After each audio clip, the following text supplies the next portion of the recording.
बयान सुनने से पहले सब एक बार दुरूद शरीफ पढ़ लें। औज़ु बिल्लाहि मिनश शैतानिर रजीम, बिस्मिल्लाहिर रहमानिर रहीम। अल्लाहुम्मा सल्लि अला मुहम्मदिन व अला आलि मुहम्मदिन कमा सल्लैता अला इब्राहीम व अला आलि इब्राहीम इन्नका हमीदुम मजीद। अल्लाहुम्मा बारिक अला मुहम्मदिन व अला आलि मुहम्मदिन कमा बारकता अला इब्राहीम व अला आलि इब्राहीम इन्नका हमीदुम मजीद। हज़रत अब्दुल्लाह इब्न सलाम रज़ी अल्लाह तआला अन्हु फरमाते हैं कि मैं यहूदियों का बहुत बड़ा आलिम था। मलंग शलंग बंदे मुतमईन करने आसान होते हैं, आलिम फाजिल पढ़े लिखे बंदे को किसी बंदे का मुतमईन करना, मुतासिर करना बड़ा मुश्किल होता है। आप फरमाते हैं मैं नबी करीम अलैहिस्सलाम की बारगाह में पहले दिन गया मैं बहस के इरादे से, मुनाजरे के इरादे से, चूँकि यहूदियों का आलिम था। हुजूर ऊँटनी पर तशरीफ फरमा थे। और यारो मेहनत करके जो मेकअप करके चेहरा बनाया जाता है उसके अंदर हुस्न तो कई दफ़ा होता है पर जाज़बियत नहीं होती। लेकिन जिस बाबे ने कभी मेकअप ना किया हो लेकिन वुज़ू ज़रा तरीके से करे रोज़, तो रंग गोरा ना भी हो तो लोग कई दफ़ा ये नहीं कहते रंग गोरा है, बल्कि लोग कहते हैं चेहरा नूरानी है। अब मैं इस पर मैं कुछ कलाम कर सकता हूँ कि गोरे और नूरानी चेहरे में भी फ़र्क होता है। कुछ चेहरे गोरे होते हैं पर नूरानी नहीं होते, कुछ गोरे नहीं होते पर नूरानी बड़े होते, ये अलग उन्वान है। तो हज़रत अब्दुल्लाह इब्न सलाम रज़ी अल्लाह तआला अन्हु फरमाने लगे जब मैं गया तो हुजूर ऊँटनी पर तशरीफ़ फरमा थे, कहते हैं सादा वुज़ू, और मैं देख रहा था कि दाढ़ी मुबारक में कंघी भी नहीं हुई थी। सरकार ने सर पे सादा सा इमामा बांधा था। हुजूर ऊँटनी पर बैठे थे और जिस ऊँटनी पर तशरीफ़ फरमा थे उस पर कजावा भी कोई नहीं था। लेकिन कहते दो जुमले हुजूर की जुबान से निकले, दो जुमले, और मैं उन जुमलों का कैदी हो गया। मेरे महबूब ने फरमाया जो चाहता है कि उसकी उम्र भी ज्यादा हो, रिस्क में भी बरकत हो, आप भी चाहते हैं ना उम्र भी ज्यादा हो, रिस्क में भी बरकत हो, तो हुजूर फरमाने लगे उसके लिए करने का काम ये है कि अगर वो चाहता है उम्र ज्यादा हो, रिस्क में बरकत हो, तो अपने रिश्तेदारों के साथ अच्छा सलूक करे। ये हदीस अगरचे अपने इन्हीं अल्फाज के साथ मिशकात में मौजूद है, लेकिन वहां हजरत अब्दुल्लाह इब्न सलाम रज़ी अल्लाह तआला अन्हु कहते हैं कि वो क्या मिठास थी लफ्जों में, जुमले थोड़े थे, बात में गहराई बहुत ज्यादा थी। मैं आया था बहस करने और मैं आगे बढ़ा, हुजूर का दस्ते मुबारक थामा और मैंने अर्ज की या रसूलल्लाह मुझे कलमा पढ़ा दे, मैं मुसलमान होना चाहता हूँ। हमारे यहाँ लोग समझते हैं कि बहुत ज्यादा फलसफा बयान करने वाला शायद कोई बड़ा पढ़ा लिखा बंदा होता है। ये जी नफ्सियात का बड़ा माहिर है जी, इसने कई मास्टर किए हुए हैं, एमफिल की है, PhD के। ओ खुदा के बंदे, नफ्सियात का माहिर वो होता है जो सामने वाले की अकल के मुताबिक बात करना जानता है। और अगर तू कहे जी मेरी बात ही बड़ी मुश्किल है, मैं किसको समझाऊं, तो आप ये पढ़े लिखे नहीं हैं, आप अभी समझदार नहीं हुए। कल्लिमुन्नास अला क़द्रि उक़ूलिहिम। अगर आप पढ़े लिखे होते तो लोग आपकी बात समझते। मेरे रसूल करीम ने कभी कोई मुश्किल बात नहीं की, कभी कोई फलसफा नहीं बयान किया, बल्कि तेरी निगाह नाज से दोनों ही मुराद पा गए।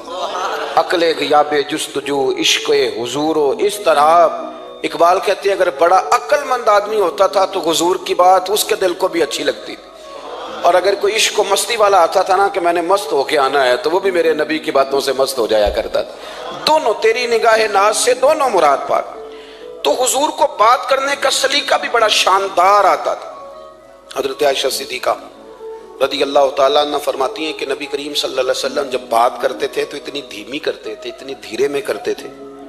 मैं तो छोटा आदमी हूँ, किसी बड़े बंदे को नसीहत भी नहीं कर सकता, वरना मैं उलमा से तो नहीं, लेकिन जो तालिब इल्म हैं जिनका ख्याल है कि शायद और मेरे पास कुछ सीखने आए हुए हैं मदरसे के, तो मैं उनसे कहता हूँ कि वो क्या खिताबत हुई जिसमें सामने वाले को समझ ही नहीं आई आपने क्या कहा। आप इतने जोश में चले गए, कहता जी वो मेरा इश्क बड़ा जवान था। तो मैंने कहा आपका इश्क ज्यादा जवान था, फिर रसूल पाक की सुन्नत से आगे निकल गया है। अब ठहर ठहर के बात करें। आपकी बात अगर सामने वाले की समझ में ना आई तो उसका माना क्या हुआ। इसी तरह से हमारी नात खानी का माहौल होता है, 6 बंदे नात पढ़ रहे होते हैं, एक स्पीकर उधर होता है एक उधर होता है, कोई समझ नहीं आती है क्या कह रहे हैं, और फिर उसके साथ साथ वो ये भी मुतालबा कर रहे होते हैं कि हाथ भी खड़े करो जिन्हों जिन्हों इश्क के। वो मैं कह नहीं कही था, वैसे तो कह चलो पढ़ लें, वरना अगर आप ऐसे ही उस्ताद बाईपास वाले बेचारे को तो हार्ट अटैक हो जाएगा हाथ खड़ा करेगा, तो है तो वो भी आशिक़ रसूल ही ना। लेकिन ये कस्में ना डालें, ये कोई तरीका ही नहीं है, ना कहीं दीन इसकी इजाज़त देता है। हमने तो ये सुना है कि सहाबा कहते हैं जब अल्लाह के हबीब गुफ्तगू करते थे तो हम यूं बैठते थे कि हमारे सरों पे परिंदे बैठे हो, तो हरकत भी नहीं करते थे। तो बहरहाल जो बात अर्ज करनी है उस पर गौर करें। जनाब आयशा सिद्दीक़ा कहती है ठहर ठहर के बात करते, आहिस्ता। और ये लफ्ज आपको याद रखना है। सैयदा आयशा सिद्दीक़ा कहती हैं जब हुजूर गुफ्तगू करते थे ना, तो अगर हम नबी पाक के अल्फाज को गिनना चाहते थे तो गिन भी सकते थे, गिनना चाहते तो गिन भी। एक तो आपकी जो सादगी होगी वो असल होगी, मुलम्मा साजी से निकले। पहले हमारी शादियों पे दूल्हा और दुल्हन जाते थे ब्यूटी पार्लर, अब सारा खानदान जाता है। इसमें हुस्न नहीं होता, इसमें बेवकूत हो जाता है आदमी। आपको जो रब करीम ने बनाया है उससे ज्यादा शानदार आपको कोई बना सकता है? अल्लज़ी खलक़का फसव्वाका फ़अदलक फी अय्यि सूरतिन मा शाअ रक्कबक। अल्लाह फरमाते हैं जो मैंने तेरा चेहरा बनाया है ना, ये मेरी चाहत है। मैंने जैसा चाहा है तुझे बनाया है, तो मुझे तुझे वो चेहरा पसंद क्यों नहीं जो मेरे रब ने बनाया है? ये चाहत है। अल्लज़ी खलक़का, जिसने तुम्हें पैदा किया, फसव्वाका फ़अदलक, फिर हमवार किया, फिर बराबर किया। और फी अय्यि सूरतिन मा शाअ रक्कबक, फिर जिस सूरत में उसने चाहा तुझे तरकीब किया। तो पहली बात। और दूसरी बात, गुफ्तगू करें तो जरा थोड़ा सा ना मौका दें किसी और। कुछ लोग ऐसे होते हैं जिनके पास आप बैठे हैं तो बस वही बोलेंगे, आप नहीं बोल सकते। अब वही बात करें, गुफ्तगू करें, माना खेज करें। इतनी बातें ना करें कि फिर आप रह जाएं, कम बात करें, और जितनी करें वो वजनी करें, ताकि आपकी बात का एक खास हुजम हो, एक वकार हो। अल्लाह के महबूब बात करते तो उस बात के अंदर वजन होता, वकार होता। हमारे अस्साब रहमतुल्लाह अलैह हमें अक्सर हुक्म देते थे तकरीर थोड़ी करना, नात के 2-3 शेर पढ़ना। तो मैंने एक दिन अर्ज की, हुजूर क्यों? फरमाने लगे अल्लाह रसूल की बात को बेवकूत ना कर देना कि लोग सुनना ना चाहें और तुम जबरन सुनाओ। फरमाया रंग इस तरह का होना चाहिए कि लोगों में दिलचस्पी अभी हो और बात खत्म हो जाए। इसको को बेवकूत कर देना एक जबरदस्ती आप। तो अच्छी गुफ्तगू करें, माना खेज सुने। एक हदीस पाक, हजरत अबू बरदा रदी अल्लाह ताला, एक सहाबी है, अलबदाया वन निहाया में रवायत आपको मिलेगी। वो कहता है मेरा अपनी बीवी से इख्तलाफ हो गया। बीवी से जब बंदा राजी होता है तो बड़ा ही राजी होता है। फिर वो कहता है कि जैसी मेरी है वैसी किसी की भी नहीं। और जब होता है ना नाराज, तो फिर वो मंगनी से कहानी शुरू करता है कि जब मेरी मंगनी हुई थी तो तेरे चाचे ने मुझे घूरा था। और फिर वो दिन जब रखे थे, उस दिन जो काम हुआ था उसका भी अब इख्तलाफ जो हो गया। और जब आप किसी से नाराज होते हैं फिर उसकी खामियां सारी सामने आ जाती हैं। फिर वो कहता है शादी वाले दिन तेरे अब्बे ने सही सलूक नहीं किया, ये जो मुझे कपड़े दिए थे जो को पहनने वाले तो नहीं ना, तो मेरी अम्मा। अब इख्तलाफ हो गया। अब हम क्या करते हैं, जो करीब वाले लोग होते हैं वो उस पर थोड़ा तेल और डालते हैं। वो कहते हैं नहीं नहीं तेन तो पता ही नहीं, जे तेन बड़ियां गल्लां दा पता ही नहीं, तू तो शादी तो 15 दिन बाद सऊदी अरब टुर गया सा, साढ़े को सुन कहानियां हम तुम्हें बताते हैं ताकि तबाही और उतरे। इस तरह ना करें। आप एक आध बात कह के चले जाते हैं, उन बेचारों ने इकट्ठे रहना होता है, उनकी जिंदगी दोज़ख बनी रहती है। उनको करीब करें। अल्लाह के रसूल तो किसी का निकाह करते थे तो मियाँ बीवी के दरमियान मोहब्बत की दुआ फरमाते थे। तो वो सहाबी आए तो अपनी बीवी से नाराज थे, तो उन्होंने अब बात शुरू कर दी। कहने लगे ये भी करती है, ये भी करती है, ये भी करती है, ये भी गलती है, ये भी गलती है, ये भी कोताही है। बड़ी बातें सुनाई। अल्लाह ने कान कितने दिए और जुबान। इसका मतलब है सिंगल बोलना चाहिए और डबल सुनना चाहिए। अब जितना बोलते हैं उससे डबल सुनने का मिजाज बनाएं, क्योंकि कान अल्लाह ने 2 दिए और जुबान सिंगल बोलें और डबल सुने। हुजूर सुनते रहे। बल्कि हजरत अबू बरदा रदी अल्लाह ताला अन्हु कहते हैं मेरे महबूब ने ना तकिया मंगा लिया, टेक लगा ली। कई लोग कहते हैं ना जी डॉक्टर ने मेरी बात तो पूरी सुनी कोई नहीं, तो जब तक पूरी सुनी ना जाए बाद बंदों को तसल्ली नहीं होती। पूरा वक्त दिया। वो कहते हैं जितना मेरे अंदर गुबार था सारा मैंने निकाला और मैंने साबित कर दिया कि मेरी बीवी में ये भी कमजोरी है, ये भी कमजोरी है, ये भी कमजोरी है। कहते हैं जब मैं थक गया ना बातें कर करके और बातें खत्म हो गई तो हुजूर हल्का सा मुस्कुराए।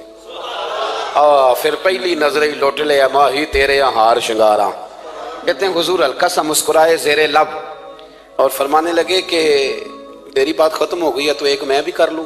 तो नबी करीम सल्लल्लाहु ताला अलैहि वसल्लम फरमाने लगे सिर्फ एक बात का जवाब दे, सिर्फ एक। तेरे आगे हैं यूं दबे लचे फुसहा अरब के बड़े बड़े, कोई जाने मुंह में जुबान नहीं, नहीं बल्कि जिस्म में जा नहीं। हुजूर फरमाने लगे ये बता कि तेरी बीबी में सारियां खामियां ही हैं कि कोई खूबी भी है? भाई इतना जवाब दे दे, ज्यादा लंबी चौड़ी बात नहीं। तेरी बीवी में सारियां खामियां हैं। अल्लाह जो बंदे बनाता है ना, तो ऐसा कोई बंदा रब करीम ने नहीं बनाया जिसके अंदर अल्लाह ने कोई खूबी ना रखी हो। ये अलग बात है कि हमारी अपनी ऐनक पर मिट्टी पड़ी होती है और हम सामने वाले का चेहरा साफ करते रहते हैं, अपनी ऐनक नहीं साफ करते। तो हजरत अबू बरदा रज़ी अल्लाह ताला अन्हु फरमाते हैं जब सरकार ने उस शख्स से ये बात कही ना कि कोई खूबी भी है तेरी बीवी में? तो कहते हैं, वो शख्स कहता है, मेरी ना बिल्कुल एक जुमले ने सोच ही बदल दी सारी। यूं समझ ले कि मैं इस रोड पे चल रहा था, मेरे नबी पाक ने मुझे इस वाले रास्ते पे डाल दिया। बिल्कुल सारी सोच, यानी एक ही जुमला, लेकिन हर चीज बदल दी सरकार ने। हुजूर फरमाने लगे, कोई खूबी भी है? कहते मैं थोड़ी देर चुप रहा, अर्ज की, या रसूलल्लाह सल्लल्लाहु अलैहि वसल्लम आप हुक्म करें। तो हुजूर फरमाने लगे, अपनी बीवी से कभी बूझ ना रखो। अगर तुम्हें उसकी खामियां नजर आए तो उस बात पर तवज्जो करो जो उसके अंदर खूबी हो। कहते मैंने उठ के अर्ज की, या रसूलल्लाह मेरी बीवी पर्दे की बड़ी पाबंद है, मेरी ख्वाबगाह में कोई दूसरा शख्स कभी पैर भी नहीं रख सकता। तो फरमाया, जा फिर घर जाके बस आज जो सबसे आला खूबी थी वो तो अल्लाह ने तेरी बीवी को अता की हुई है, घर बसा। तो एक तो सरकार की जाहिरी जो अल्लाह ने आपको हुस्न जमाल दिया था वो बेमिसल था, गुफ्तगू का जो ढाब और सलीका दिया था वो बेमिसल और बेमिसाल था। और फिर जो हुजूर की अदाएं थी ना, काना खुलुकुहुल कुरान। हजरत आयशा सिद्दीका कहती हैं, मेरे महबूब के अखलाक देखने हो तो कुरान पढ़ो। जिन अखलाक का कुरान दर्स देता है वो अमली तौर पर सारे मदीने वाले महबूब में पाए जाते थे। जो सबसे बेहतरीन आदत थी ना, बेहतरीन तरीन आदत, वो अल्लाह ने मेरे रसूल करीम को अता फरमाई। हमारा ना अब एक मिजाज बन गया है। हमारे पास लोग बड़े फख्र से बताते हैं कि जी मिसवाक सुन्नत है। अब तो साइंस भी मान गई है कि मिसवाक करेंगे तो आपके वजूद के अंदर जो मुंह में फालतू मादे होंगे, जरासीम, वो मर जाएंगे। अब साइंस भी मान गई है। मुझे कभी कभी इस लफ्ज से बड़ी तकलीफ होती है। मैं कहता हूँ कि साइंस अगर ना माने तो हमें कोई इस पर फर्क पड़ता है? ना माने साइंस, हमें क्या लेना देना साइंस से? साइंस तो कभी कुछ कहती है फिर कभी कुछ और कहने लग जाती है। साइंस का क्या है? साइंस को मनवाना हमारी ड्यूटी। हाँ, इस तरह का दीन ना बनाओ कि माज़अल्लाह दीन को साइंस का गुलाम कर दो। साइंस कल भी रसूलुल्लाह की गुलाम थी, आज भी मेरे नबी पाक की गुलाम है। तो हुजूर की जितनी अदाएं हैं, जितनी, एक कद्दू शरीफ है, हुजूर ने कद्दू इस्तेमाल फरमाया है। आप चले जाएं किसी भी जगह पे, जिस बंदे को बहुत ज्यादा ब्लड प्रेशर का मसला होना, तो अब उसको डॉक्टर कहते हैं कि कद्दू मिले तो उसको इस्तेमाल कराओ। तेजाबियत हद दर्जे इख्तियार कर दे और अंदर का निज़ाम सारा दरम बरम हो जाए तो उसको कद्दू इस्तेमाल कराओ। और आप उसकी खासियत देख लें, तमाम सब्जियों में से तहकीक भी सबसे ज्यादा उसी पे होती है। मेरे रसूल पाक का एक तरीका मुबारक है। और सहाबा के, अगरचे सैयदुत ताम गोश्त है, खानों का सरदार इसे कहा गया, लेकिन हजरत अनस बिन मालिक रदी अल्लाह तआला अन्हु फरमाते हैं, एक दर्जी ने नबी पाक की दावत पकाई थी। वो दर्जी था, कपड़े सीता था। आप फरमाते हैं कि मैं हुजूर के साथ उस दर्जी के घर गया तो गोश्त और कद्दू पका हुआ था। फरमाते हैं अगरचे सरदार गोश्त ही है, पर नबी करीम ने ना गोश्त के टुकड़े हटा हटा के ना तो अंदर से कद्दू निकाल निकाल के खाया। हजरत अनस बिन मालिक कहते हैं, मुझे कद्दू पसंद नहीं तो मैंने कभी नहीं खाया था। घर में होता तो मैं झगड़ा करता, पर आज हुजूर की रगबत देखी ना तो कल नहीं पसंद था, पर अभी अभी मुझे कद्दू बड़ा पसंद हो गया। मुझे कद्दू शरीफ से प्यार हो गया। जो आला तरीन चीजें थी वो नबी पाक ने इस्तेमाल फरमाई, आला तरीन। जैतून की अफादियत कभी कम हुई है 1400 सालों में? कभी किसी ने कहा हो कि जैतून इस्तेमाल ना करो? कभी इसकी अफादियत में, यह इमामा मेरे नबी पाक की सुन्नत है। सारे पढ़िए सल्लल्लाहु, हुजूर की सुन्नत है ना ये। कभी कोई बंदा ऐसा आपको मिला हो कि उसने इमामा बांधा हो तो किसी ने कहा रहन दे यार तेनू सोहना नहीं लगता? बंदे सारे सोहने तो नहीं ना होंगे। मेरी बात की समझ आ रही है? लेकिन इमामा कभी कोई आपको मिलेगा ही नहीं कि इस बंदे के मिजाज के साथ ये फिट, या इसके चेहरे के साथ ये फिट। ऐनक आप ले लें बाजार से, छोटी भी मिलती है बड़ी भी मिलती है। कुछ लोगों के चेहरे पे कुछ चीजें नहीं सेट होती, फिट नहीं होती, लेकिन ये सरकार की चूंकि सुन्नत है। और इसका एजाज ये है कि नबी पाक ने फरमाया, जुमे वाले दिन इमामा बांध के आया करो। जुमे वाले दिन इमामा बांध के आया करो। जो लोग जुमे वाले दिन इमामा बांध के आते हैं, अल्लाह के फरिश्ते उन पर दरूद भेजते हैं। लेकिन इमामा शरीफ होना चाहिए। अपनी मर्जी का रुमाल ना बांध लें, कम से कम 3.5 गज हो और टोपी के ऊपर बांधा गया हो। अपनी मर्जी का तरीका नहीं इख्तियार करें। वो जो शरीयत ने हुदूद बयान की है उसके मुताबिक चलें। मेरी बात की समझ आ रही है? तो जो बात मैंने छेड़ी है वो ये है कि अल्लाह के महबूब रब करीम की दलील है। जितना कायनात के अंदर हुस्न कोई बंदा तलाश करना चाहेगा वो मजबूर हो जाएगा और उसे दरवाजा रसूल पे जाना ही पड़ेगा। उसे नबी पाक के दरवाजे पर उसे जाना पड़े। हम कोशिश बड़ी करती हैं सोने लगने की, बड़े बड़े लोग रूप धारते हैं बेचारे, बड़ा कुछ करते हैं, लेकिन आपको लोग सोना कहेंगे, नूरानी नहीं कहेंगे। मुझे बड़ी कर ले, दाढ़ी रोज बनाए बेशक, लेकिन फितरत दाढ़ी है। हुस्न नाराज हो गया, और दाढ़ी बड़ी समझदार है, कभी औरत के मुंह पे नहीं आती, आती मर्द के मुंह पे है, मर्द के मुंह पे दाढ़ी आती। चले मैं कोई बात नहीं करता, वरना मैं तो हनफी हूं, मेरे इमाम साहब तो उस बंदे की गवाही कबूल नहीं करते जिसने दाढ़ी न रखी हो। वो कहते हैं इसकी शहादत कचहरी में काबिल कबूल नहीं है, वो तो कबूल नहीं करते उसकी शहादत को भी। अब चलें अवाम से डरते डरते कई दफा कुछ बातें नहीं बताई जाती, पर बातें हैं तो सही ना। एक बंदे ने दाढ़ी मुंडाई थी तो जनाब उमर ने मदीने से भी निकाल दिया था। उन सानू काने कोई कह गया कि चंगी तरह नेक होगा तां रखी, ते रोटी उदन खाई हाँ जिदन चंगी तरह नेक हो जाएगा, उससे पहले क्यों खाते हो? ये कसम उठाओ कि पैसे उस दिन पकड़ने हाथ में जिस दिन चंगी तरह नेक होना है। कुछ लोग कहते हैं मैं अंदर से ठीक नहीं, तो अंदर से ठीक होना तेरी ड्यूटी नहीं, जाहिर ठीक करना तेरी ड्यूटी है, बातन तो रब करीम अपनी रहमत से दुरुस्त फरमाया करता है। तो जो तेरे जिम्मे लगाया अल्लाह ने वो तो करना, जो तेरे अल्लाह ने जाहिरी सूरत से होता क्या है, सुनो क्या होता है। मुल्ला रूमी ने लिखा है हजरत मूसा अलैहिस्सलाम के ज़माने मुबारक में एक शख्स था, तो हजरत मूसा अलैहिस्सलाम की नकलें उतारता था। आप कितना लंबा कुर्ता पहनता था, हाथ में छड़ी पकड़ता था, थोड़ा गुस्से से बोलता था, माज़अल्लाह नकल उतारता था। जनाब मूसा कलीमुल्लाह अलैहिस्सलाम की कौम का जब गलबा हुआ तो उन्होंने निकाल दिया उसको, तो नकलें उतारता है, वो निकल गया, शहर से बाहर निकाल दिया। हजरत मूसा कलीम कहते हैं मैं एक दिन कोहे तूर पे गया हुआ था, तो रब करीम ने मुझसे फरमाया कि फलां जगह फलां दरख्त के नीचे मेरा एक दोस्त इंतकाल कर गया है, उसे उठाइए, गुस्ल दीजिए, कफन दीजिए, जो उस दौर का तरीका था, तदफीन कर दे। हजरत कलीम अलैहिस्सलाम फरमाते हैं मैं अपने हवारियों समेत पहुंचा, जब बंदे का चेहरा देखा तो हैरान हो गया, ये तो नकलें उतारने वाला है, तो नकलें उतारने वाला है। पर अल्लाह के नबी रब करीम के हुक्म के आगे लैतुल्ला अल्लाह नहीं करते, ये नहीं कहते कि मेरी अकल में नहीं आ रहा। उठाया, गुस्ल दिया, कफन दिया, तदफीन कर दी उसको। जब दफन हो गया हजरत मूसा अलैहिस्सलाम को तूर पे हाजिर खिदमत हुए और बारगाह आली मर्तबत में अर्ज करने के मालिक तू बेनियाज है, चारा सवाल तो नहीं, पर अपनी तसल्ली के लिए मालिक ये फरमाइए कि वो तो नकलें उतारता था। तो रब करीम ने फरमाया मूसा बात यही है, पर मैंने उसे ना मरते वक्त ईमान नसीब कर दिया, वो आपका कलमा पढ़ के दुनिया से गया है और तौबा करके गया है, तो मालिक इतनी करम नवाजी क्यों हुई?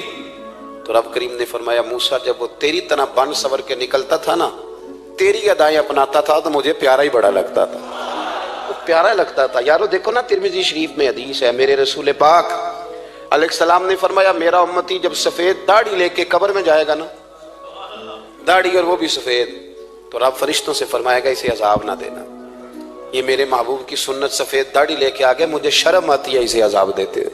आप बात को समझे कि ये हुजूर की सुन्नत का एजाज जो अल्लाह की बारगाह में, रब के हुजूर जो सुन्नत का एजाज, इसलिए कि कायनात में सबसे आला तरीन जो काम था वो किया ही मेरे मुस्तफ़ा करीम ने, आला तरीन अमल नबी पाक, आला तरीन, और तरीका मुबारक में हुस्न और जाज़बियत। और आप अंदाजा कर लें, हम लोग पटरी से उतर जाते हैं, मर्जी करते हैं, हमारा मिजाज है जितना मर्जी को कहे कि अल्कोहल वाली खुशबू इस्तेमाल ना करें, पर हम कोई ना कोई दलील निकाल के ले ही आते हैं। लेकिन खुशबू इस दौर में भी इतनी बिकती है जिसकी याद नहीं, और लोग अपनी अपनी ज़रूरत के लिए उसको इस्तेमाल है। इन 1400 सालों में, 1450 सालों में एक दफ़ा भी ऐसा नहीं हुआ कि ये कारोबार कहीं ठंडा हुआ हो। हरम शरीफ अल्लाह आपको ले जाए तो मस्जिद नबी में सोने की दुकान के साथ खुशबू वाली दुकान होती है, यानी इतना महंगा कारोबार है कि जितना किराया सोने की दुकान वाला दे रहा है उतना ही खुशबू की दुकान वाला दे रहा है, इतना महंगा ये कारोबार है। एक दिन भी इस काम की अहमियत कम नहीं हुई। और रसूल करीम ने क्या फरमाया, सहाबा कहते हैं 3 चीजों से कभी मना नहीं करते थे, कोई तकिया देता था तो कबूल करते थे, कोई बंदा अगर हुजूर को दूध पेश करता था तो नबी पाक कबूल करते थे, और अगर कोई शख्स हुजूर को खुशबू देता ना तो हुजूर जल्दी कबूल फरमाते थे, ये मिजाज था। तो जो आला तरीन चीजें थी उनको मेरे रसूल करीम सल्लल्लाहु अलैहि वसल्लम ने किया, हमें करके दिखाया। हमारा ज़ाहिरी हुलिया, आज भी अहले अरब लंबा कुर्ता पहनते हैं, आप लंबा कुर्ता पहनने हया के ज्यादा करीब है। खुला लिबास हुजूर पसंद करते थे, ये शर्मो हया के ज्यादा करीब है, इसके अंदर इंसान का पर्दा ज्यादा है। वो सारी आला किस्म की सिफात जिनसे एक आदमी मुत्तसिफ हो सकता है और अपने आप को सजा सकता है, अपने मामलात को ठीक कर सकता है, वो सारी रसूल पाक ने हमें अता फरमाई। एक हुजूर का तरीका मुबारक था कि सामने वाले जितने लोग हुजूर के दाएं बाएं रहते थे उनका ख्याल करते थे। हम तो ख्याल रखवाते हैं ना अपना कि सारे मिलके मेरी इज्जत नहीं करता, तू मेरी, तो मैं कहता हूँ कि ये तो यहाँ अपनी इज्जत की भीख मांगी है या आपने लड़ाई करके इज्जत ली है। ऐसा ना करें। आप इज्जत देनी शुरू कर दें, अल्लाह आपको सुकून अता कर दे। आप एहसास करें दूसरों का। हुजूर ना शिद्दत के साथ, ये आला सुन्नत है मेरे नबी पाक की सल्लल्लाहु, सारे पढ़िए दुरूद शरीफ सल्लल्लाहु, ये आला सुन्नत है। आप देखें ना बुखारी मुस्लिम में मौजूद है, हुजूर फरमाते हैं मेरा दिल चाहता है मैं लंबी नमाज पढ़ाऊं, लंबी नमाज पढ़ाऊं, दिल मेरा चाहता है। लेकिन फरमाया जब मैं देखता हूं ना कि पीछे बच्चे भी खड़े हैं, बूढ़े भी खड़े हैं, बीमार भी खड़े हैं, तो गोया हुजूर फरमाने लगे मैं बंदों का एहसास करके रब की नमाज छोटी कर देता हूं। मैं मुख्तसर पढ़ाता हूँ। और मुस्नद इमाम अहमद बिन हंबल में हदीस के लफ्ज हैं कि अगर कोई नबी पाक का इंतजार कर रहा होता था तो नमाज मुख्तसर पढ़ते थे और उसको फारिग करके भी लंबी नमाज पढ़ते। ऐसा नहीं कि अब आए हैं 4-5 लोग तो उनको पता चल जाए कि हजरत जी बड़ी तगड़ी नमाज पढ़ते हैं, बड़े सूफी साफी आदमी, ये नहीं, बल्कि नमाज, बल्कि मुस्नद इमाम अहमद बिन हंबल में तो वो खूबसूरत हदीस मौजूद है। सैयदना बिलाल हबशी रज़ी अल्लाह तआला अन्हु फरमाते हैं कि मैंने असर की नमाज के लिए इकामत पढ़ दी थी। हुजूर मुसल्ला इमाम पर तशरीफ ले गए थे। एक यहूदी का गुलाम आया और उसने आके अर्ज की या रसूल अल्लाह मैं बड़ी मुश्किल में हूं, अगर आप चलें तो मेरा मसला हल हो सकता है, मेरा मसला हल हो जाएगा। तो हुजूर के एहसास की शिद्दत का ये हाल था कि नबी करीम ने नमाजियों से फरमाया तुम बैठ जाओ, मैं पहले इसका काम करके आता हूं। खुदा के बंदे तो हैं हजारों, बनू में फिरते हैं मारे मारे, मैं उसका बंदा बनूंगा जिसको खुदा के बंदों से प्यार। एहसास की शिद्दत ये हुजूर की सुन्नत है। और बहुत ज्यादा ख्याल रखना दूसरे का, ये मेरे नबी पाक का तरीका है। दूसरों को सोचना, दूसरों के लिए बात करना, दूसरों के लिए दुआएं करना, उनके एहसासात का ख्याल रखना। सैयदा तैयबा ताहिरा हजरत आयशा सिद्दीका रज़ी अल्लाह ताला अन्हा फरमाती एक दिन सरकार मुझसे फरमाने लगे आयशा जब तुम मुझसे नाराज होती हो तब भी मुझे पता चल जाता है, जब राजी होती हो तब भी पता चल जाता है। ये हमारा ये मिजाज नहीं होता। घर के अंदर भी हम घर के अंदर भी नवाब साहब ही होते हैं। ये नहीं घर जाके कहानियां सुनाते हैं, कहते हैं तुम पता है मैं किड्डा औखा हुआ, कमाई किड्डी मुश्किल है, पीछे पीछे हट जाओ सारे, मैं फतह करके आऊँ, अभी केटू सर करके आया हूँ। एक बच्चा पानी लेके खड़ा हो जाए, दूसरा दूध का गिलास लाए, बेगम साहबा फटाफट आइए, ऐसे नहीं करें। मेरे रसूल पाक अलैहिस्सलाम की प्यारी ज़ौजा कहती हुजूर खा रहा है, खाना मांगा, मैंने इसकी हुजूर मेरे सर में दर्द है, तो पढ़ो ना इब्ने इसहाक को।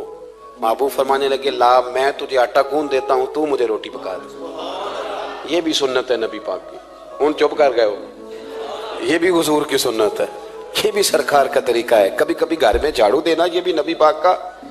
हुजूर काम में हाथ बटाते थे ना अज़वाज का, ये वाली सुन्नत किस दिन अदा कर दी। एक दिन मैंने जुम्मे में ये बात की तो एक बच्चा मुझे कहने लगा हज़रत साहब ये सुन्नत अदा तो कर लीजिए पर साढ़े अब्बे भी तो समझाओ ना।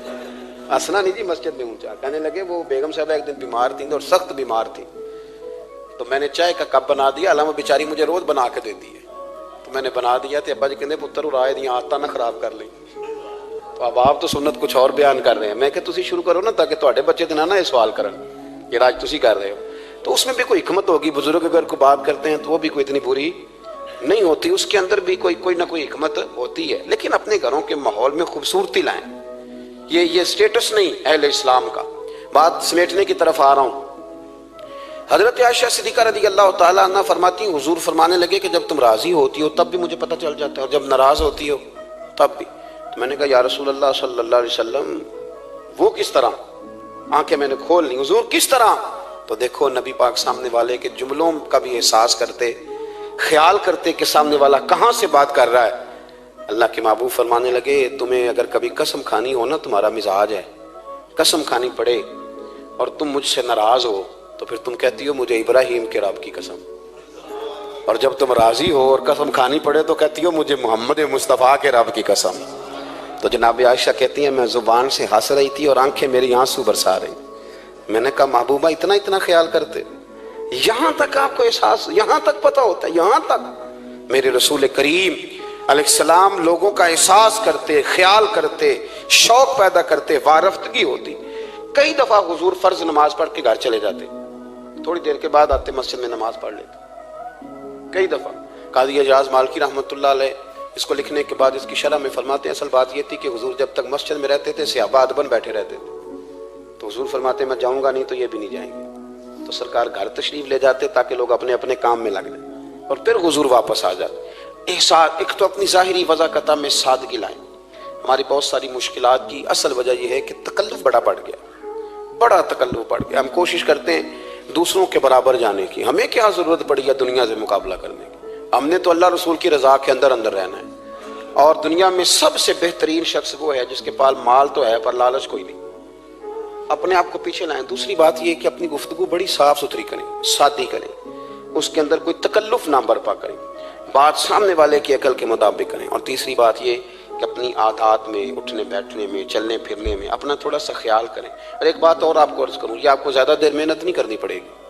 अगर थोड़ा सा वक्त आप अपने आप को दे देना, इकबाल कहते हैं अपने मन में डूब कर बाजा सुरागे जिंदगी, चल तू अगर मेरा नहीं बनता ना बन, अपना तो बन, अपना तो बन। थोड़ा अपने ऊपर भी तो मेहनत कर ले कि सारी जिंदगी दूसरों की सलाह करते रहना। दोस्त कोशिश करें अपनी आदत पे 2, 4, 5 हफ्ते के लिए मेहनत करें ताकि आदतें संवर जाएं, ताकि तबीयतें बदल जाएं। एक हदीस पढ़ता हूँ और अपनी बात को समेटता हूँ। मेरे रसूल करीम सल्लल्लाहु ताला अलैहि वसल्लम ने फरमाया कि अगर अल्लाह अखलाक को चेहरा देता ना, ये जो आदत होती हैं, और आदत से मुराद सिर्फ मीठा बोलना नहीं बल्कि लालच ना करना भी खुल्क है, थोड़े पे राजी रहना भी खुल्क है, सच बोलना भी खुल्क है, गीबत से बचना भी असल अखलाक ये है। मीठा तो कई दफ़ा लोग अपने मतलब के लिए भी बोल लेते हैं, वक्ती तौर पर काम निकालने के लिए भी बोलते हैं। तो हुजूर ने फरमाया कि अगर खुल्क को अल्लाह तबारक व तआला चेहरा अता करता तो कायनात में सबसे बेहतरीन चेहरा उसने अखलाक का होता, सबसे अच्छा और खूबसूरत। और फरमाया अगर बदखुल्की को अल्लाह चेहरा देता तो बदसूरत तरीन चेहरा इसका होता। इसका क्या माना हुआ कि अगर हमारा किरदार अच्छा है, सोच अच्छी है, लोगों के बारे में नजरिया अच्छा है, एहसास है, तो फिर हमारे अंदर दुनिया का सबसे खूबसूरत इंसान मौजूद। लेकिन अगर हमें अपनी ज़ात के अलावा शायद नजर ही कोई नहीं आती, हम खुद गर्ज हैं, झूठ बोलते हैं, गीबत करते हैं, बदनिगाही करते हैं, लोगों के बारे में बदगुमानी करते हैं, किसी को हकीर समझते हैं, जात पात के चुंगल में उलझे हुए, तो फिर हमारे अंदर एक बदसूरत तरीन शख्स बैठा है। जितनी मर्जी कंगी करें, जितना मर्जी आप अपने आप को संवारें, अंदर की बदसूरतियाँ जा सकती नहीं। तो कोशिश फरमाएं कि अल्लाह हमें अखलाक का आला जो है वो विज़न अता करे, आला शऊर अता करे। अल्लाह ताला मेरी और आपकी हाज़री को मुस्तजाब फरमाए। आखिर दावा